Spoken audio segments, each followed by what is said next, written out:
Buenos nachos, amigos, and welcome to Record Breakers, a podcast where a group of friends gather together to share music with each other, an album at a time. It's like a little book club for music.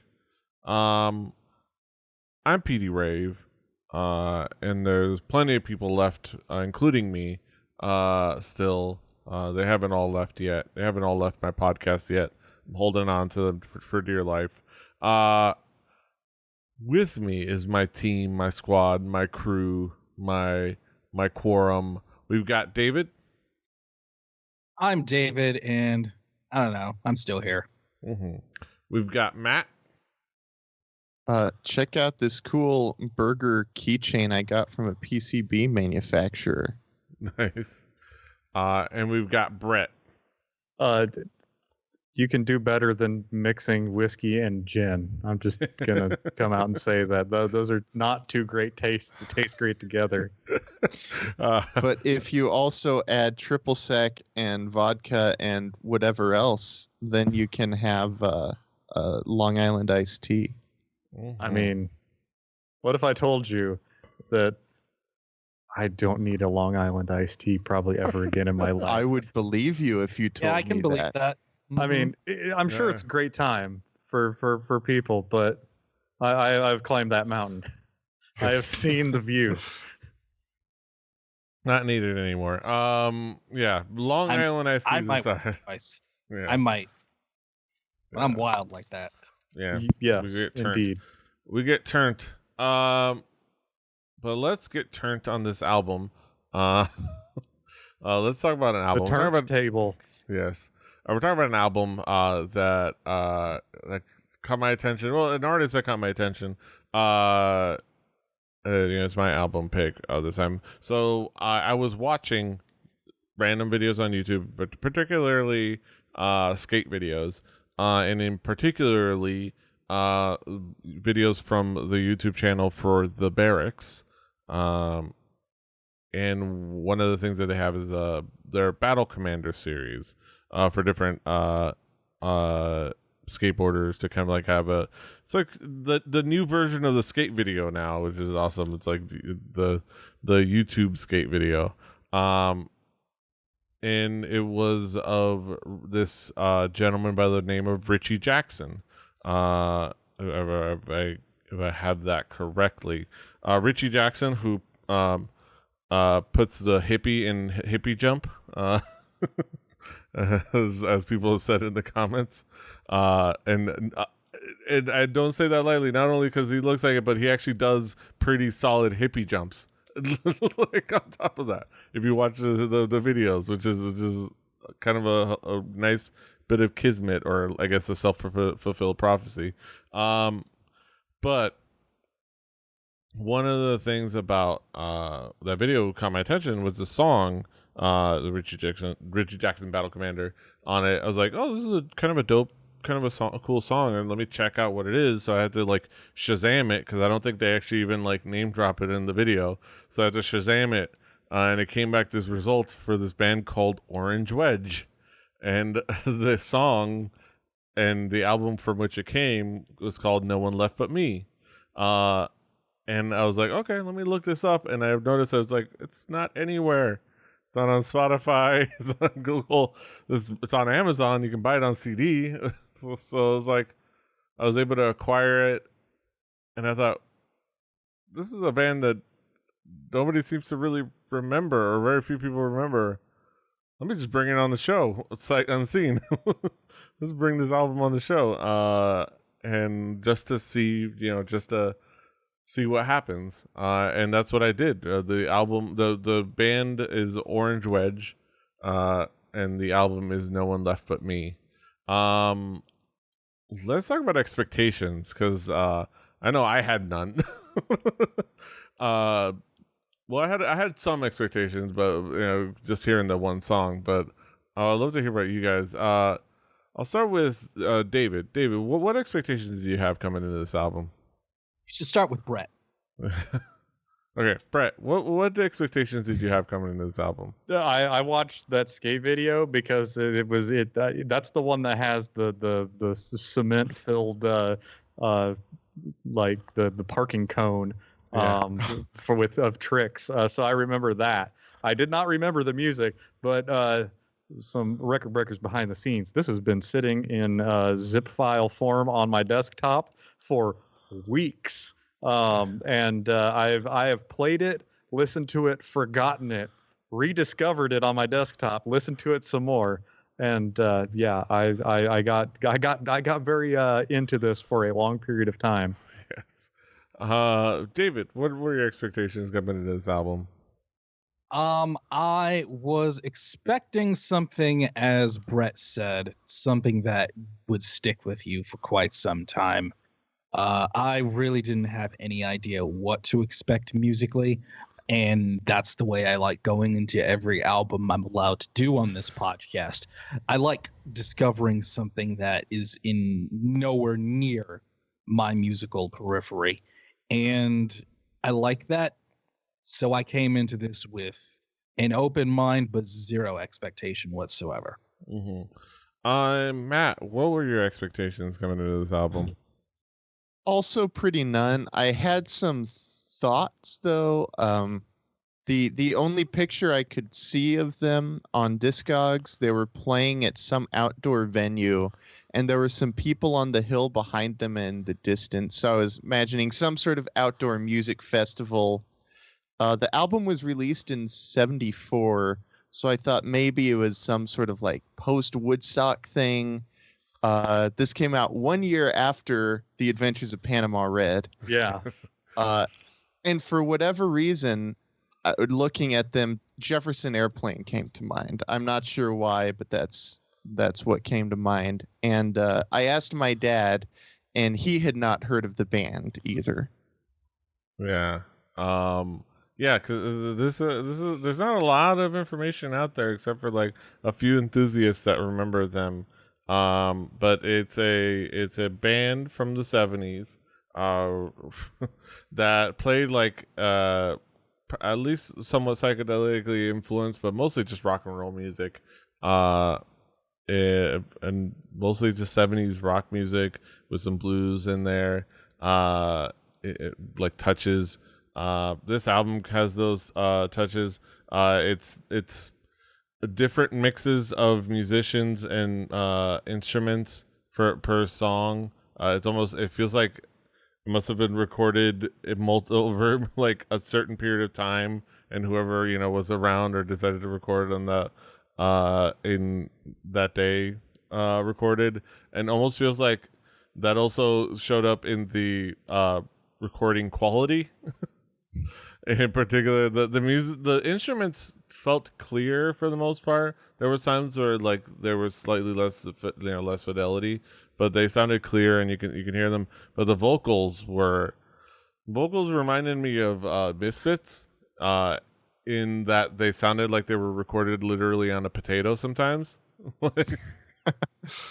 And like the singing had a Danzig-esque quality on some parts of it. I don't know if others like caught that, but like in some levels, but just with a different genre that being played. But I think overall it ended up being a fun, interesting record. There's very much a lot of ideas that very much speak to the time and place, the time of that this was recording. A lot of the '70s rock and roll tropes. We got some mellotron in there. We got some clavinet in there. We got prominent bass in quite a few of the parts, playing some like just bass needles, needle EDs from the bass, like of their own type. Petey, I believe the official term for what you call bass needly me's is woomba-da-booms. Yeah, it's what that guy from the Statler Brothers with the mustache from our as we cross promote to our D&D podcast, who was standing in for Drew, that hanging out down low. Yeah, doo-doo-doos. Yeah, and you get a little bit of those. And the guitar work is fun. It's very of its time, but it's done well, and it like very indulgent guitar work. But yeah, it's just like this is like well done on some level. If a little bit also ran 70s rock and roll, but it's interesting, kind of like discovering this kind of band. But I'll talk about more of that sentiment when we conclude. But yeah, this is very much 70s rock and roll with varying levels of fidelity. Brett, how would you describe this album musically? I mean, the first thing that I noticed about this album was the bass guitar and how it was used. I looked for some photos of live in the wild. Like they're almost like photos of Sasquatch. You got to sort of like zoom in and then look for the wristwatch. But there's like most definitely a photo of them with a Rickenbacker bass guitar, and I don't think that's what was being used on this album, because it was very nasal and thumpy. Like I think a Fender was in another photo, but it was only from the back. But it's thumpy and way down low and nasal. But in this mix, it like you hear every single note that bass guitar is playing, and like there's a lot of it too, a lot of flourishes, a lot of walking around. The bass guitar is probably the belle of the ball here. The drums are nice. And there's a dynamic range to the drums that I found like very good compared to some of the other things that were recorded, because the further back in time you go when it comes to drums, the more they sound like somebody beating on a cardboard box that's turned upside down and like hitting a trash can lid. But you could definitely you could differentiate, oh, he's working this or that, or sometimes you're like, is that a bunch of cowbells, or is he just like doing a bunch of like stick work on the side of a drum? But that's the recording inconsistencies that Petey mentioned. The guitars, hey, they heard some Led Zeppelin, they heard some Black Sabbath, they heard all of the 60s happen, and they were doing it long before I was doing it, but a lot of people did it after them. So some of these are it's not terrible. It's above replacement level, but they were very blues influenced. But there are two of them. There are two of them that didn't sound identical, which is always nice. And they did work some stereo into this album, because I was enjoying that with the 2-part solos. But really, they're not what you come here for. Vocals, the vocals had some of the era heavy-handed vocal reverb. I didn't go to Danzig at first, but like it sounds like somebody recording in like a high school locker room a little bit at times, and it's like they rented the box, so they were going to use it. But like there's a fat list of the great keyboards of yesteryear.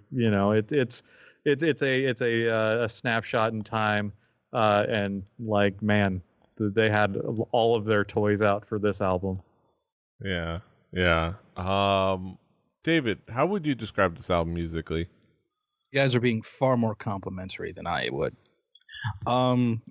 Everything Brett said about them, the guitarists, hearing Led Zeppelin and Black Sabbath and all the things that came in the 70s and late 60s before them. Yeah, you hear that a lot. You hear it a lot. And I'm going to go ahead and say that this is not above replacement level as far as 70s rock goes. I'd say this is about a 260 average. Hey, maybe they hired the two guitarists to carry all of the Mellotron and the synthesizers and the well, that's fair. Because they have one for each side of it. Like, that's solid work. That is good, honest work. However, I will echo everyone else's sentiment and say that I really, really enjoyed how much bass guitar you heard in the mix of this album. They avoided the curse and the trope and the cliche of being a hard rock band with two guitars and completely mixing the bass guitar out of existence. So well done on that one. I also really noticed that the drummer, who I actually looked up, his name is Tom Rizzo. I actually had some little good flashes here and there all over this album. So if you are a drummer or a bass player, you might get a kick out of some things all over this album. That, in that regard, it's really not bad. But generally, it's kind of 70s rock remedial level. I mean, coming off of some of the albums that we just listened to, where we praised their production amount, this is yeah, yeah, this is a different change of pace. Matt, how would you describe this album musically? I will say, looking at the liner notes, there's only one guitar player, so I guess it's all overdubbed. Yeah. It feels like a pretty typical early 70s band. Like if you were to ask me to describe an early 70s rock band, this is probably something close to what I would come up with. It's kind of a step above a garage band, though. Like I can see them touring, not touring, playing around though. Like I'll put it this way: I have heard bar bands much worse than these guys. Listening to it, I noticed a few artists that stuck out to me as possible influences. The first one that came to mind was Deep Purple, but something else that kept popping up, and maybe this is just partially because of the Mellotron, was Moody Blues. There were little flashes of that throughout, and as well as the Who's Tommy. Moody Blues. What's that? Yeah. They wish they were the Moody Blues. Oh, we all do. I do, at least. And also like these little bits of like, is that something reminded me of Tommy in some of these. And yeah, like I would say all of these, everybody on this album, everybody playing and singing is like pretty good. Like the singer had that high chest voice, and like it was well done. It was mostly on pitch. Yeah. Yeah. yeah. You've seen worse at your local Moose. Yeah. Yes. Yeah. I mean, before we But get into not much worse. before we get, I would say that The pits get low. yeah. But yeah, if the like the band, if you would describe a 70s rock band, hell, if you were like, the other band I kept thinking of was Stillwater, the make believe band from Almost Famous. Like it makes me think of like if you were to make up a band, and like there was a part of me that kept thinking of this and like, is this like a viral project? Like nobody's ever heard of this band. It's like maybe like a viral project for like a movie that's about to come out. This like fake band that existed in the 70s. God, that would be amazing. It's like I just kept thinking because We like just stumbled upon it. We just stumbled. like an ARG for like the next version of Rock Band or something, or like We're gonna show up in Wikipedia, guys. It's about damn time. yeah. But yeah, like if you were to like retroactively manufacture a 70s rock band for a purpose, like this was like maybe like what you would do, and it would sound like, because you wouldn't have necessarily, it wouldn't sound like Stillwater where you had actual musicians. It would, it would be like, okay, this is the Great Value version of that. But let's get into some of the tracks. Let's get into a couple of tracks. There's something to talk about in a few of the different tracks, but I'll just focus on a couple as I burp.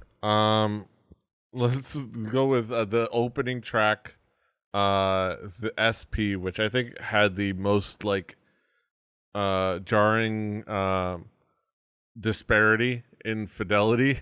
Like it's like the music, the instruments sound pretty clear, like pretty clean and clear. You can listen, you can hear them. They fill your sound space, and then you hear like the vocals inside of a mason jar off in the corner, and it's like with that reverb, and it's a fascinating like mix and just juxtaposition. Plus it's a pretty cool like opening track with the bass work and everything. The track that got my attention, "No One Left But Me," I think is actually a pretty cool little rock and roll track. It's a pretty cool like little 70s rock track. And it's done well, and it like, even if just on its own, it's fun to kind of listen to, and especially as an unconventional skate video soundtrack, does really well as well. I appreciated the element that it provided. That this might be a good well to mine for cheaply licensable soundtrack music if anybody needs it. for your 80s action film. Yeah. This is pretty fantastic. And or then, if you're like a big Tarantino dork and want to try and make a movie like him. Yeah. And then another track, "Whiskey and Gin," as was named earlier, a bad drink combination, but a fun attempt at blues, like blues rock. They did the blues. It was more than an attempt. They landed it. They did the blues. He Joe Farah, Greg Ingham, what was it? Yeah, Greg Colson. Greg Colson is a blues man. Just believe him. I actually had their names written down here at the look down, to look over. Yeah, Greg Colson is a blues man, and he's gonna tell you about it. But it's like a pretty fun. And it's got that it works well, and it's fun to listen to. And it does have a nice example of the bluesiness of it all. Even if it is, it works well. Yeah, Brett, what would be some of the key tracks for you? The opening track, SP. It's definitely a jam band type song. Like the bass and the drums, that they were doing the heavy lifting. But there's some wailing guitars that I don't think showed up as much later on. That caught my eye. "No One Left But Me" had some weird percussion solo that I could not tell whether it was just two sticks beaten together, or it was like playing on the rim of the snare, or whether it was a bunch of different cowbells, because the fidelity was not there. But it still was it was neat. I'm going to imagine it's some of the coolest stuff ever, and nobody can tell me I'm wrong. A Dream, it's got one of everything. If it's got a keyboard attached to it, including a piano, but a piano that sounds way more in your face than the rest of the instruments. Mark O'Connor, like jumping from keys to keys, or not just that, but like different cassettes for the Mellotron, because it went from the vocal chorus to the different stack of tapes that do I think there's strings, and I think it was an actual flute. But him on the flute, according to the later notes. Because I don't think that, because there are some Mellotron loops that you hear a lot, that I heard the Beatles use that one, and then there are some that you have not, and there are reasons why you have not, and you can go to YouTube and find all kinds of great videos of how you're actually supposed to use that crazy machine. But also you can find a way to make the least funky clavinet. Like you hear what a clavinet can do, like with Stevie Wonder behind it, or even just like flipping the switches, and people using it for something that's very much not what it was designed for. Again, I really like the early 70s for the hey, let's grab whatever we found in this old church mentality, and I love it. But boy, there is some rough recording in on Dream, and Whiskey and Gin, that starts off like they just listened to some Black Sabbath, and ends like they listen to a bunch of Or like, Black Sabbath. There are some straight up Mel Bay blues licks, like straight out of the book. Like it's Blues Lick City, and you know there's there it's like you can put blindfold somebody, have them spin around a baseball bat a few times, and hand a guitar to them, and they'll be able to do the same boo, like, you know, and some of those licks they did them, and it was, they could have done a better turnaround too, like, you know. But last but not least, the gate. There's the Donald Duck quack tone for the solo, which I highly doubt was intentional. But like, you can't have an album from the 70s without some strange space noises, and you got some. Like, these are they. Yeah. David, what would be some of the key tracks for you? The second track, Hungry Man. This is the first track where I really noticed the drummer, Tom Rizzo. He had a fill like right at the end of the song that really caught my attention, that I thought was really good. The title track, No One Left But Me. Out of all of the fidelity issues on this album, I thought this one was surprisingly well mastered. I give it bonus points for the I can hear every instrument cleanly bonus. Very good. If anything, the bass I noticed here on this track was a teensy bit higher than everything else. And I appreciate that with my rock bands. I appreciate when there's a guitar player and a singer in a rock band that are not afraid or insecure about their bass player being heard. Well done. Whiskey and Gin, that was their blues jam. And hey, they made a blues jam, and that's all right. I thought it was all right. Mm-hmm. Matt, what would be some of the key tracks for you? Hungry Man. Well, first of all, SP. At the end, near the end, I just wrote a note saying someone discovered tritones. Hungry Man. I kind of liked this one because it had this kind of funky off-kilter groove that I kind of started to dig a little bit. Dream. This song, it's played on electric. It's fingerstyle, played with fingertips, not nails. And it's a great demonstration of what can happen when you don't use heavy strings on your guitar. Now I have a track to point to when somebody says, but I like my light strings. I'll say, well, you better play lightly, otherwise you'll sound like this. I have another note just saying, dude, metronome. There's a point where all the instruments come in and it's not good. And a wild choir appears at some point, which I guess is probably from the Mellotron. Well, I mean, you could be fooled because the Mellotron tape was probably a bunch of people standing in front of a microphone. That's true. It's a choir. It's a secondhand choir. Yes. Yeah. Store bought. Yeah. And this is why you need a good enough relationship with your bandmates for one of them to say, dude, this is not good. We need to do this again. Yeah. Loop the tape. Yeah. Yeah. Whiskey and Gin. That chorus, I thought it was a parody at first, but I know it's not. Just because the chorus is, yeah, I'm a blues man.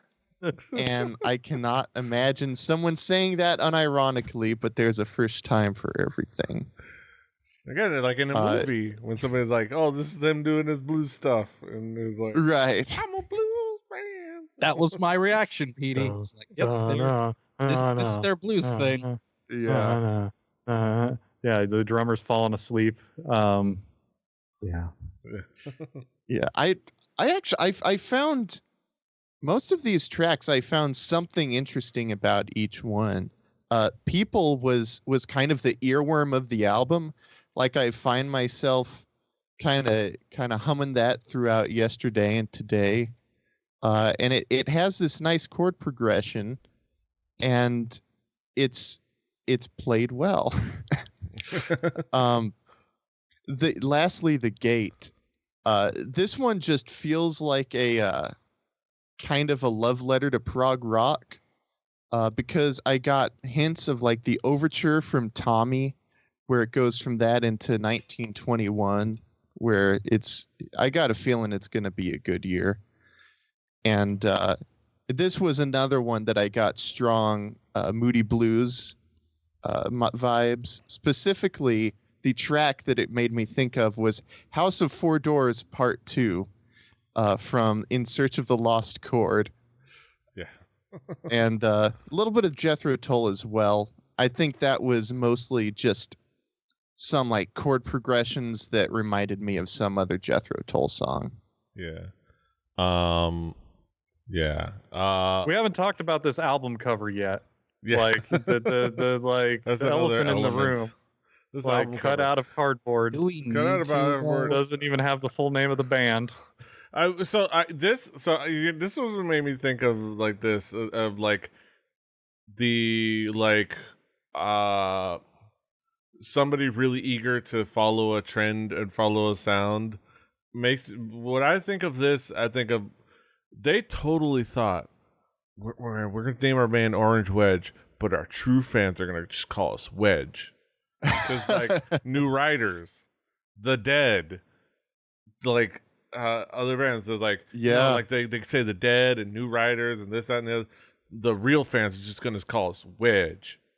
Wedge. Remedial And then- course.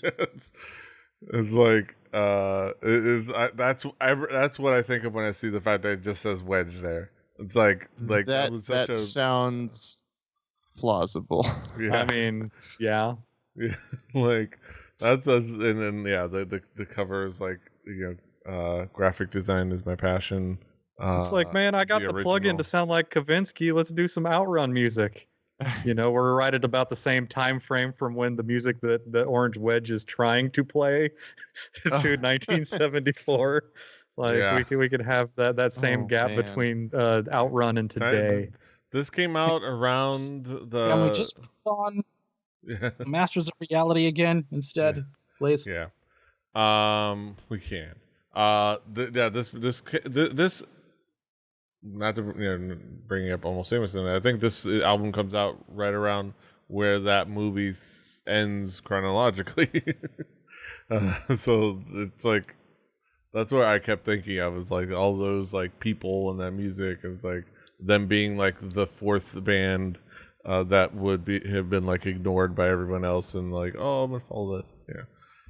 Yeah. 2 years later, we had that Boston album. Yes. Let's talk about some conclusive thoughts. Bring it back around the horn. Brett, how would you conclude on this album as a whole? I'm sure if you're like hanging out in 1974, you could have a worse Friday night than going out and watching these guys play at the local place where you would go to watch music. I don't know. I haven't done anything like that in a year. But this was certainly not mind blowing. But it makes up for it by being fun in the like, Petey found a skate video, and then he found the music from the skate video, and it's like, it's enjoyable, and there's no way that I would ever find this album ever anywhere in my life, except for like this, and I enjoyed it, but it's definitely like digging up a time capsule and making your own. It's like making your own fun in a farm simulator kind of fun. David, what would be your conclusion on this album as a whole? Maybe I've been a little hard on Orange Wedge. They weren't offensively bad or anything, but there's really no shocker to me as to why this band really didn't get off the ground and didn't get a record deal. It was just kind of there. And I under other circumstances, I would probably use the word forgettable. And this album, when you get past the novelty of, hey, check this shit out, I found it, nobody's heard this in like 30 years. When you get past that novelty and actually listen to it, it's not exactly gonna blow your mind. It's really not. Unless this music is just in your wheelhouse and just kind of your thing. The only thing that I would take away from it is that if you're a rock band, you don't be afraid to bring your bass player up a little bit more. Mm-hmm. Yes, sir. Don't be insecure. Hear, hear. Don't be insecure. Bring a flute. Grab your flute friend, your flautist. Find Mellotron for the hell of it. And then I sell would it, love to and then find buy a Mellotron keyboard for the that'll hell do of it. Yeah, that's true. Find Just a get a Mellotron. chord. Just get a chord. Yeah. Oh, that should get a chorus and a keyboard and have them play together. Yeah. Matt, what would be your conclusion on this album? I enjoyed it overall. I couldn't tell you how much of that is genuine enjoyment versus ironic enjoyment, but there was a Porque fair no los amount. dos. Yeah. No, I think it was a fair mix. It's in my iTunes library now. I don't foresee myself going like, man, I want to listen to some Orange Wedge. But I also if it comes up on shuffle, I probably will go ahead and listen to it. Yeah. Ringing endorsement. Put that on a sticker. Matt Walton won't skip. Yeah, probably. Won't skip. Depending on my mood. Sometimes I'm just like, I have those times when I just skip everything and I'm like, Yeah. I just need to do something else apparently. Sometimes you just need to be a blues man. Yeah. I'm a blues. If that was a Zappa song, I would have immediately known, oh, I need to listen to these lyrics and figure out what they're saying because these are going to be great. Oh, Zappa's at it again. Yeah. Oh yeah. No, they put it on the box. Quote, won't skip. ... Probably. End quote. Matt. Yeah.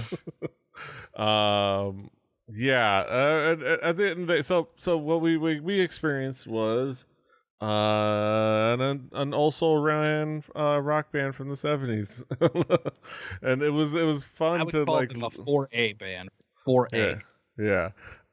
This was fine. This was fun. Kind of going back to it.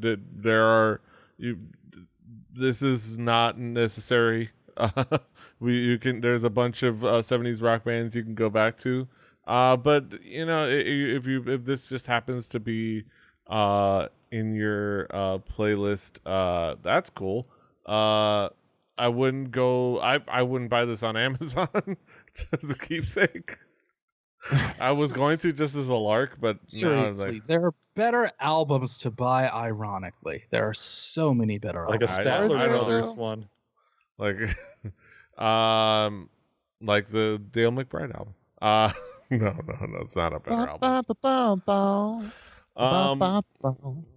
But yeah, it was still a fun time. It was still an interesting experience, and it was still like just as a thought, just to kind of like look at this band, and it's like, okay, it's always good to like look back at like eras and realize how much music existed at any given like year or couple of years that has been forgotten by time, and mostly with good reason. That makes you realize like how much nostalgia is bullshit. Because like you hold up like any era and you're like, oh man, this was a great era of music because you remember all the great stuff. It's like, no, there's always great music, and then there was always shitty music. Like The opening acts at Ozfest '98 or whatever. Yeah. Bubba Sparks. Opening bands. Yeah, I Period. forgot In general. Like at the time there's a picture somebody put I saw it on our gatekeeping. This is hip hop related, but somebody put it the your hip hop, and it was like the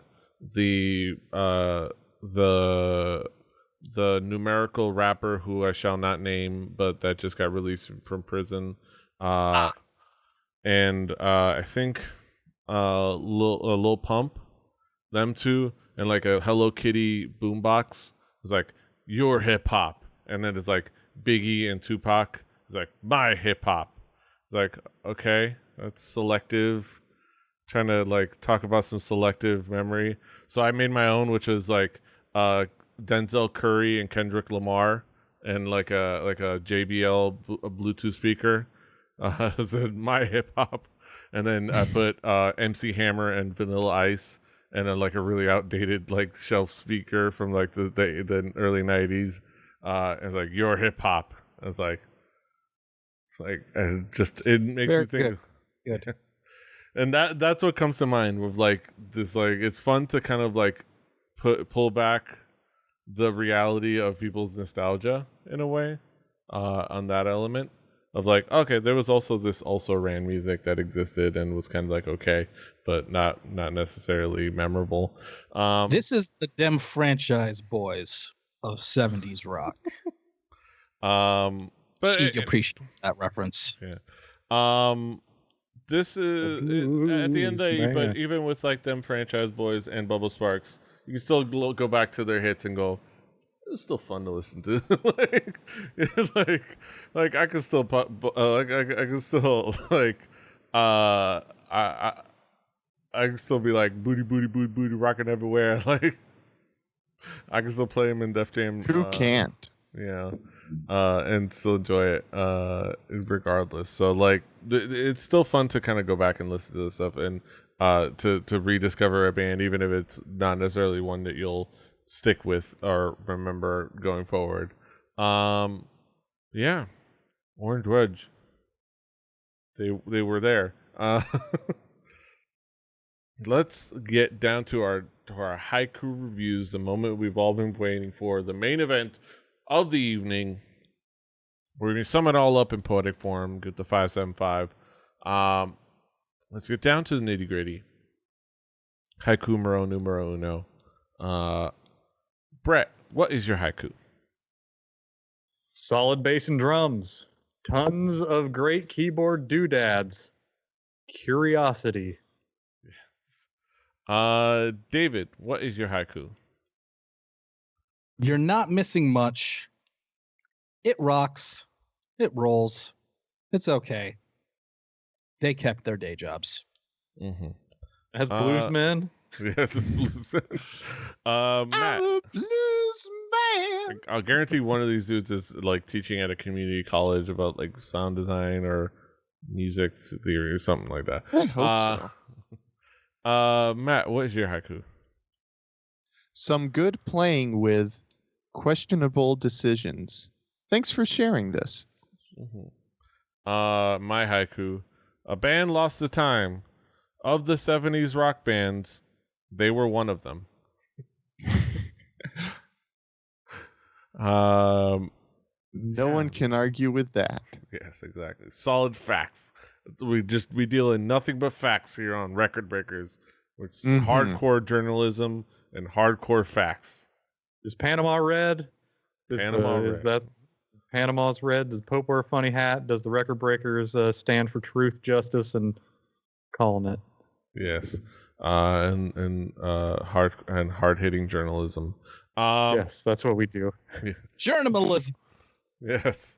Yeah, those are our thoughts on Orange Wedge, or Wedge, as they like to call As the true fans say.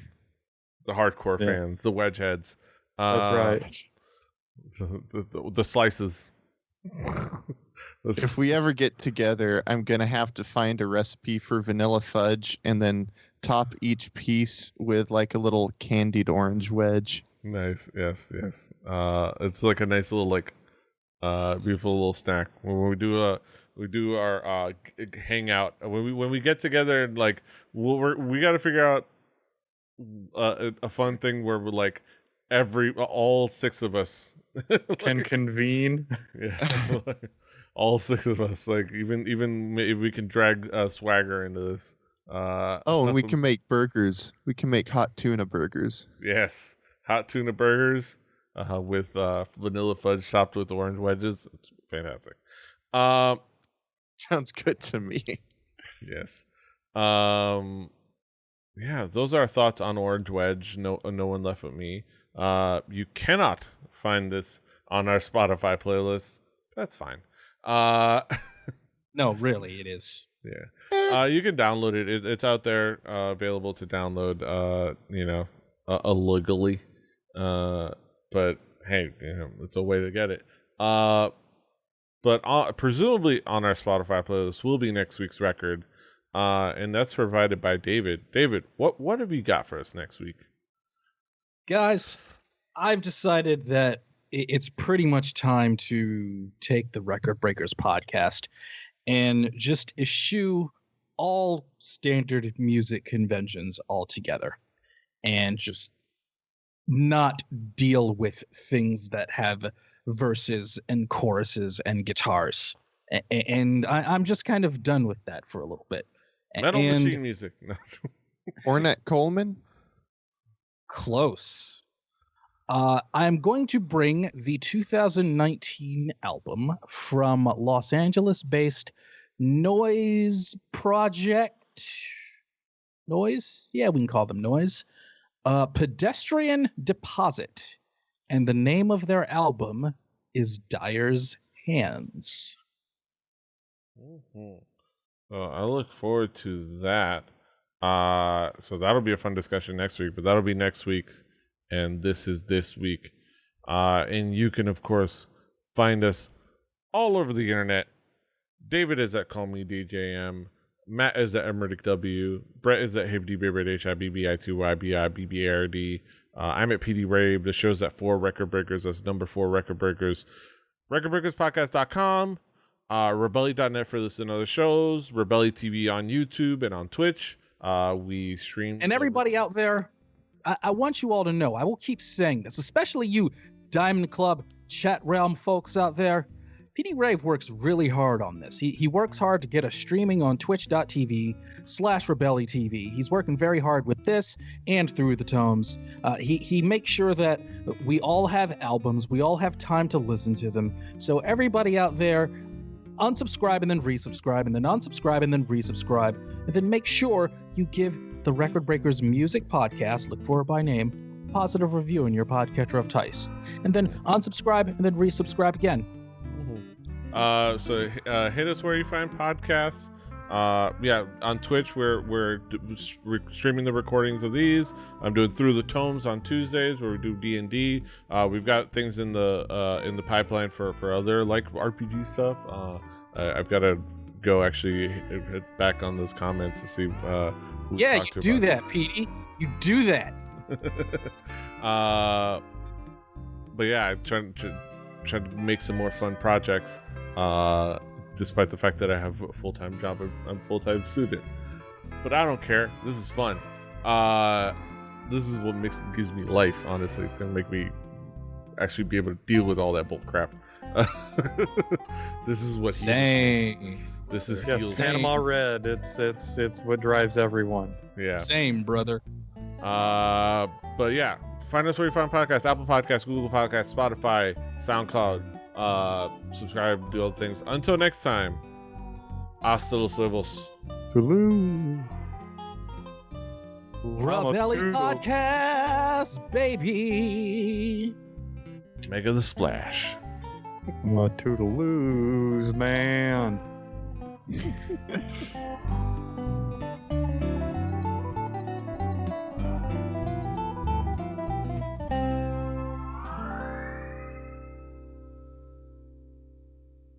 Diamond Club hopes you have enjoyed this program.